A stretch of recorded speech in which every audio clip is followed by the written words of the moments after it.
Fala aí, pessoal, beleza? Como é que vocês estão? Antes de começar, vem cá. Minha filha tá doida pra aparecer num vídeo, tá aparecendo aqui. Pronto. Tá satisfeita agora? Tá bom. Tchau. Beijo, filho. Fecha. Então vamos lá, pessoal. Começando mais. Minha filha começando mais um acompanhamento. Vamos falar sobre o RVBA. Mais um mês aí acompanhando este fundo. Relatório agora de março de 25. Bora para ele neste exato momento.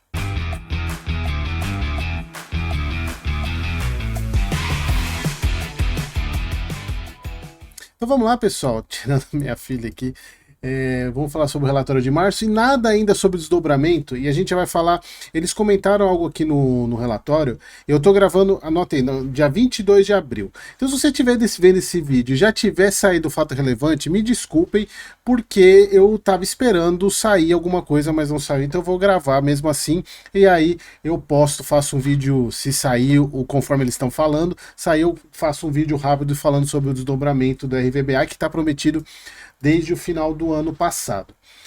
Então vamos lá, pessoal, o fundo hoje pagando 90 centavos, 83,06, pagando muito mais do que 1% ao mês, mas eu quero mostrar, vamos falar sobre como que está a cotação hoje. Vamos lá, RVBA 87,40. 87,40. Então valorizou um pouquinho em relação ao que fechou, mas ainda assim tá pagando 1% ao mês, basicamente. É um baita do resultado, é um baita de um dividendo para um fundo que me parece ser um fundo muito bem conduzido, mas eu acho que aqui tem muito do precificação da gestora Rio Bravo, principalmente por causa de outros fundos. A gente sabe de TRBL, os próprios fundos de crédito, o passado da Rio Bravo, eu acho que tem muito com isso. E aqui a gente vai ver que tem alguns pontos que ainda me trazem algum certo desconforto neste fundo, embora considere um baita fundo imobiliário. Eu acho que da Rio Bravo, sem sombra de dúvidas, é o melhor deles, sem sombra de dúvidas, mas ainda traz alguns pontos de desconforto que eu quero trazer para vocês aqui. O que dá com esse preço aqui, um yield analisado de 13%, é bastante coisa. Dividendo de 90 centavos, dá 13%. As obras lá do Porto Belo, 22% executadas, fase de construção e estrutura, e algumas visitas aí em empresas interessadas em imóveis de Fortaleza e em Santos. Aqui, pessoal, o fundo tem um pouquinho de vacância ainda, acho que são algumas, se eu não me engano, são lojas do Santander. Então aqui sobre a Porto Belo, a gente vê que o fundo gerou 81 centavos por cota, distribuiu 90, e aqui é um ponto que me chama a atenção, e a gente vai ver lá na DRE, eu já vou até antecipar que esse é um dos primeiros pontos de desconforto que eu tenho ao ver o relatório. A gente não sabe o quanto que o fundo tem de reserva. Embora sejam coisas estratégicas, e aqui eu acho que vai ter um certo disclaimer depois de conversar muito com gestores, né? A gente faço lives aqui, conversei com muitos gestores aqui, e cada vez mais eu vou tentando me colocar no lugar do gestor, até para não ser injusto na hora que eu estou falando. E às vezes eu percebo que tem algumas questões que são mais questões estratégicas e não divulgar em relatório gerencial.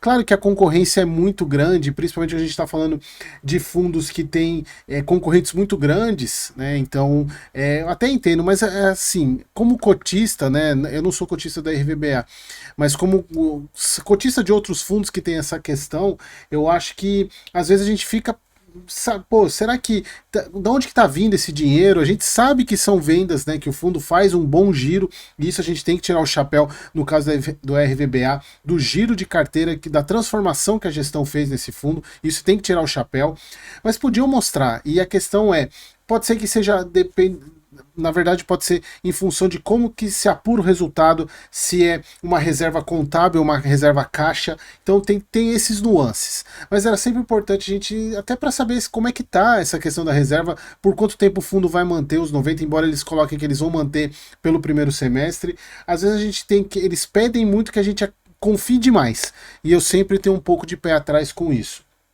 Estão falando aqui sobre a questão do desenvolvimento lá da obra do Porto Belo, né, o Bitsut lá do Porto Belo. É importante sempre os dois andarem muito próximos, né, o realizado com o planejado. O fundo desembolsou 1 milhão aí em frente aos custos da obra, algo que está previsto. Então aqui a mensagem é a parte de contrato de 20 anos, e aqui o desdobramento da cota, e aqui eu volto a falar o que eu disse no início desse vídeo. O desdobramento de cotas na proporção 1:10, que foi aprovado lá em 2024, deverá acontecer na segunda metade de abril. Estou gravando, como vocês podem ver aqui em cima, no dia 22 de abril. Então, já estamos quase no final de abril, já era para ter aparecido. Pode ser que apareça até vocês, ou quando vocês estão assistindo esse vídeo, tenha aparecido. Aí eu não tenho como saber. Se tiver, eu volto, mas até o momento não tem nada sobre o desdobramento, mas deve acontecer por esses dias aí. Esforços de locação, o fundo tem recebido aí algumas locações lá no Fortaleza e Santos. Acho que, se eu não me engano, aqui são imóveis do Santander. Os imóveis são contratos vigentes Santander. Porém, já receberam indicação de desmobilização. A gente já falou sobre isso nos vídeos passados. E aqui, ó, o fundo ele teve um resultado recorrente e provavelmente é recorrente até o final do primeiro semestre de 80 centavos, mas vai distribuir 90. Que é a questão disso aqui. Se a gente for pegar, o fundo ele já distribuiu no acumulado do ano mais do que ele gerou. Ou seja, ele está pegando resultados passados. 2,70 de rendimento por cota e 2,46, praticamente aí 24 centavos que ele já usou de reservas para poder pagar esses 2,70 que ele já pagou até agora. E quanto que ele tem? Esse é o ponto. A gente tem que confiar que a gestão está fazendo um trabalho e está lá. Acho que tem muito a ver também, pessoal, com a questão de como que apura os resultados, se é por caixa, se é por competência. Eu acho que tem muito a ver com isso. Mas talvez mencionar alguma coisa, acho que não faria mal a ninguém o quanto que o fundo tem de reserva ainda. Distribuição de 90 centavos. Aqui, pessoal, que é o outro ponto que me chama, acho que é o segundo ponto de desconforto no RVBA. É a questão da estrutura de capital dele. Por quê? Se a gente for pegar lá, o fundo ele tem, e eu já expliquei isso para vocês, só que eu cometi um erro que eu quero corrigir agora. O fundo ele tem que pagar, vamos parar em 2025, ele tem que pagar 30 milhões esse ano de amortização. Tá? A parte de despesa financeira são CRIs casados, então toda a parte da despesa financeira é pago pela receita do fundo. Então aqui é a amortização que sai do principal. Então são 29 milhões que o fundo tem que pagar. E a gente olha a estrutura, a questão de disponibilidades do fundo, ele trabalha com 3 linhas em azul: fundo imobiliário, renda fixa e valores a receber. Só que aqui tá, pessoal, esse valores a receber, e eu tinha incluído isso na última conta, quando você vai no detalhe, é aluguéis a receber, não é de venda. Ou seja, isso daqui não pode ser usado para o pagamento de despesa de amortização, somente de despesa de juros e correção, porque aluguel é receita operacional. Então o fundo só pode usar esse valor de aluguel para pagar despesa operacional e não amortização, o que sobraria esses dois caras aqui. E a gente vê que ele tem fundo imobiliário aqui que ele não vai se desfazer de posição. Cadê? Aqui, ó, tem algumas locações estratégicas.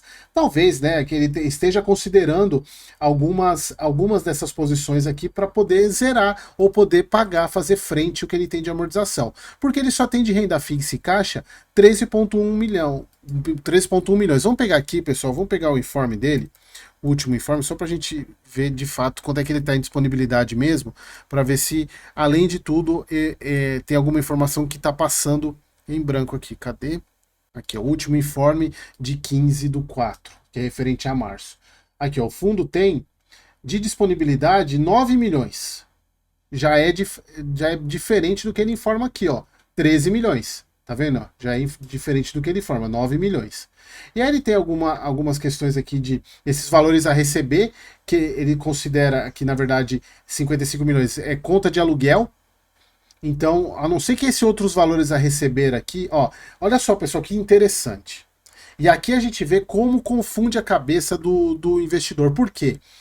Aqui ele coloca, no relatório gerencial, ele coloca aluguéis a receber 55 milhões. Só que não é aluguéis a receber, porque esse aqui, ó, valores a receber por venda de imóveis, 18 milhões, é diferente de recebimento de aluguel, porque um é dinheiro que vai para o caixa, para amortização, e o outro é operacional. Percebe que aqui, esses 25 milhões, o fundo não pode usar para pagar a amortização. Esses 18 ele pode, o que já muda um pouco de figura. Somaria 18 com os 9 que ele tem aqui, daria 26, né? Daria quase o primeiro ano.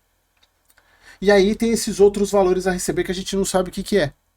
Se for considerar que esses outros valores a receber são valores que podem ser usados para amortização, o ano de 2025 está tranquilo para o pagamento do que ele tem lá de amortização.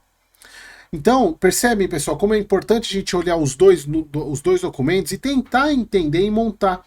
E aí, isso eu falei bastante no vídeo do Gary, né? A gente tem que tomar cuidado, porque uma coisa é relatório gerencial, que, primeiro, o fundo não é obrigado a divulgar, mas ele pode colocar as informações no viés de framing, do jeito que ele quer mostrar, mas o informe mensal é o documento obrigatório. Só que, por outro lado, até na própria live do Gary, ele falou da questão que é uma pessoa que tem lá, o administrador, ele tem a regrinha da CVM e ele vai colocando os valores no Excel para sair aquele informe. Se ele erra uma linha, aí até explicar que focinho de porco não é tomada, mas o grande ponto é o seguinte, se a gente olhar de novo lá no informe mensal, a gente vai ver que o fundo não é de aluguel. E aqui eles estão errados no relatório.